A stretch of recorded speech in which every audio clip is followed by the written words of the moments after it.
మాజీ ప్రధాని వాజ్పేయి శత జయంతి ఉత్సవాల్లో భాగంగా బీజేపీ నేటి నుంచి అటల్ మోదీ సుపరిపాలన బస్సు యాత్రనైతే శ్రీకాకుళం నుంచి ప్రారంభమై విజయనగరం వరకు కొనసాగనుంది.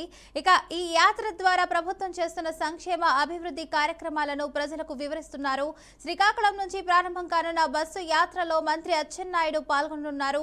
విజయనగరంలో సభకు మాజీ ఉపరాష్ట్రపతి వెంకయ్య నాయుడు హాజరు కానున్నారు. రేపు విశాఖలో జరగనున్న భారీ బహిరంగ సభకు కేంద్ర మంత్రి బండి సంజయ్ హాజరవనున్నారు. ఇక ఈ నెల 22న భీమవరంలో వాజ్పేయి విగ్రహావిష్కరణకు కూడా పలువురు కూటమి నేతలు పాల్గొనున్నారు.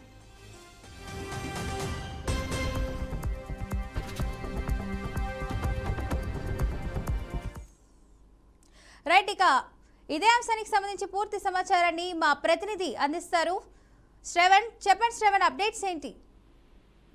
ఫాతిమా, శ్రీకాకుళం జిల్లాలో నేటి నుంచి కూడా రెండో దశ అటల్ మోదీ సుపరిపాలన బస్సు యాత్ర అయితే మాత్రం కేంద్ర ప్రభుత్వం ప్రారంభించినటువంటి పరిస్థితి ఉంది. అయితే ప్రధానంగా అయితే మాత్రం మోదీ పరిపాలనలో ఎటువంటి సంక్షేమ పథకాలు ప్రజలకు అందుతున్నాయి, అసలు కేంద్ర ప్రభుత్వం తాలూకా పాలన ఏ విధంగా ఉంది, అసలు సంక్షేమ పథకాలను ప్రజలకు చేరువ చేయడంలో క్రింద స్థాయి అధికారులు ఏ విధంగా ఉన్నారు, మోదీ పాలన ఏ విధంగా నడుస్తుంది అనే ప్రధాన ఎజెండాగా అయితే మాత్రం ఈ బస్సు యాత్ర పరిపాలన సుపరిపాలన బస్సు యాత్ర అయితే మాత్రం ప్రారంభించినటువంటి పరిస్థితి ఉంది. అయితే అందులో భాగంగానే రెండవ దశలో శ్రీకాకుళం ఉత్తరాంధ్ర జిల్లా నుంచే ఈ బస్సు యాత్ర ప్రారంభించడానికి అయితే మాత్రం బీజేపీ నేతలు శ్రీకారం చుట్టారని చెప్పొచ్చు. అయితే ఈ రోజు ఉదయం 10 గంటల నుంచి కూడా శ్రీకాకుళం జిల్లా నుంచి రెండో దశ బస్సు యాత్ర కూడా ప్రారంభం కాబోతున్నటువంటి పరిస్థితుల నేపథ్యంలో ఇక్కడ కూటమి ప్రభుత్వం అధికారంలో ఉన్నటువంటి పరిస్థితుల్లో పెద్ద ఎత్తున కూడా కూటమి నేతలంతా కూడా ఈ బస్సు యాత్రకి హాజరు కాబోతున్నట్లుగా కూడా మనకు సమాచారం అందుతుంది. అంతేకాకుండా ప్రధానంగా శ్రీకాకుళం వెనుకబడిన జిల్లా నుంచి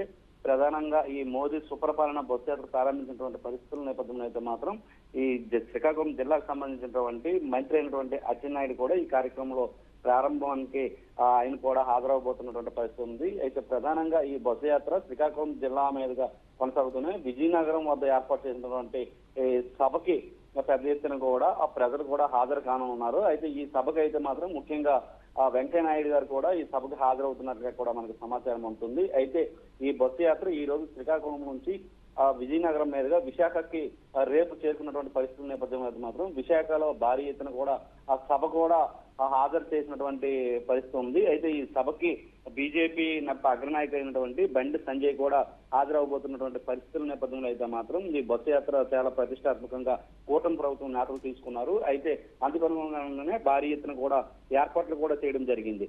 దాదాపుగా కూడా ఈ బస్సు యాత్ర నేటి నుంచి ప్రారంభమయ్యి రేపు విశాఖలో జరిగినటువంటి సభకి ఈ బస్సు యాత్ర చేరుకుంటుంది. అక్కడి నుంచి నేరుగా కొనసాగుతూ 22వ తారీఖున అయితే మాత్రం భీమవరంలో అక్కడ పెద్ద ఎత్తున కూడా వాజ్పేయి విగ్రహావిష్కరణ ఉన్నటువంటి పరిస్థితుల నేపథ్యంలో అయితే మాత్రం ఈ ఉత్తరాంధ్ర అయినటువంటి శ్రీకాకుళం, విజయనగరం, విశాఖపట్నం జిల్లాలతో పాటు కూడా అటు ఈస్ట్ వెస్ట్ గోదావరిలో కూడా ముందస్తుగా కూడా ఆ కూటమి నేతలంతా కూడా ఈ బస్సు యాత్ర కోసం ఎదురు పరిస్థితి ఉంది. అయితే ప్రధానంగా ఈ విశాఖలో జరిగినటువంటి సభలో ఎటువంటి అంశాలను ప్రస్తావిస్తారు అనే అంశంపై అయితే మాత్రం కాస్త ఉత్కంఠగానే ఉంది. అయితే ఈ రెండో విడత శ్రీకాకుళం నుంచి ప్రారంభించడం, అలాగే ఉత్తరాంధ్ర వెనుకబడిన జిల్లాల నుంచే ఈ బస్సు యాత్ర ప్రారంభించినటువంటి పరిస్థితుల నేపథ్యంలో అయితే మాత్రం ఈ సుపరిపాలన బస్సు యాత్ర ద్వారా ప్రజలకు ఎటువంటి మెసేజ్ ఇవ్వబోతున్నారనే అంశాలపై అయితే మాత్రం కాస్త ఆసక్తికరంగానే ప్రజలు కూడా చూస్తున్నటువంటి పరిస్థితి మాత్రం మనకు కనిపిస్తుంది. Right, thank you Shravan for the update.